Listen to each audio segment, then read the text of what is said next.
Brenda Green, and welcome back to Living in the Go. So today I'm talking to you about cancer, and I'm entitling this Stopping Cancer.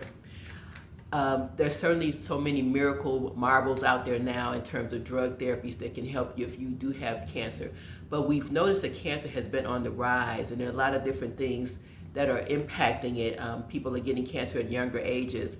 And so I gotta believe that some of that is environmental. And I was looking at this podcast recently, and they were talking about just that thing. So the main thing that you can do in order to prevent cancer is to boost your immune system. There are cells within your body all the time that are cancer forming or can be, but they are eliminated because of the lifestyle or the things that we are able to do to help ourselves. So you want to boost your immune system. If you're not getting the right nutrients, vitamins, supplements, then you need to take those, again, to boost that immune system. Food can help you. It can cure a lot of things. It can also hurt you. And you want to exercise. Again, those things are helping the body to be able to eradicate those cancer cells as they're forming. You want to make sure that you're doing things to fortify your blood vessels because those arteries get clogged up and stuff. And again, that can lead to all kinds of diseases in your body and cancer. There are different foods. I've heard about different teas and things that people can take. They have those polyphenols in there that are really good for you. But anything that you can find that helps you, that's a good thing. Now you want to turn off those things in your body that will hurt your immune system. So if you're eating processed food, I can't stress that enough, that's not good for you. Every once in a while you might eat something out of fast food or whatever, but if you make it a habit, you're bombarding your body with things that will hurt you. So you don't want to do that. So certainly fast food, that's not a good thing.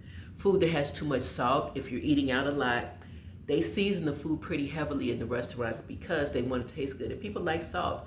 Not that salt is a necessarily bad thing within moderation, but too much salt will hurt you. Again, it can lead to all kinds of things, blood pressure, height. So you just want to eliminate that. I like cooking at home because that I can control what I'm eating, right? Too much sugar because it ages your system, it ages your body. Again, if you're eating fruit, that's natural sugar, not an impact. But when you're doing processed foods, believe it or not, there are a lot of processed foods that they put sugar in it to make it taste good. So you want to be mindful of that. Too much alcohol can hurt you. It hurts your liver, it hurts the brain, all many different things in your body. Alcohol will do that. And people say, well, what about wine? And there's this thing out there about red wine being good for you. Well, it's not the alcohol in the wine. It's the grapes and the things that are processed from the grapes really that are good for you. But the alcohol is not. So you want to do that even in moderation. I pretty much have given up a lot of drinking because, it's just not good for you. It damages your DNA. I mean, there's so many things that happens with alcohol, so you have to be mindful. Too much stress. It can lower your immune system. If you're worrying about things, thinking about it all the time, it's anxiety building up, you might not be sleeping well.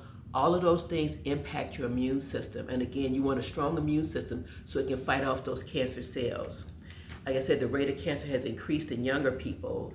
It used to be that older people got colorectal cancer. Now they're finding people in their 20s getting it. That's crazy. They're also finding that in bodies of people that they're plastic. They've done autopsies on folks and found plastic in their brain. There was one person that they had autopsied, and it was enough plastic in his brain to make a plastic spoon. I kid you not. So too much plastic, again, is not good for you going into the body. So you might want to think about if you're using plastic containers to start switching over to glass containers. I've been gradually doing that to get rid of the plastic ones. And I certainly don't put them in the microwave because that is not good for you. So you want to make sure you're not doing that because it sheds, the plastic sheds in your food. Even if you're not putting it in the microwave, just over time and you using old Tupperware or whatever, that will shed into your food. So you want to be mindful and not do that. So a little bit of information for you. I hope that helps. Thanks so much and have a wonderful day.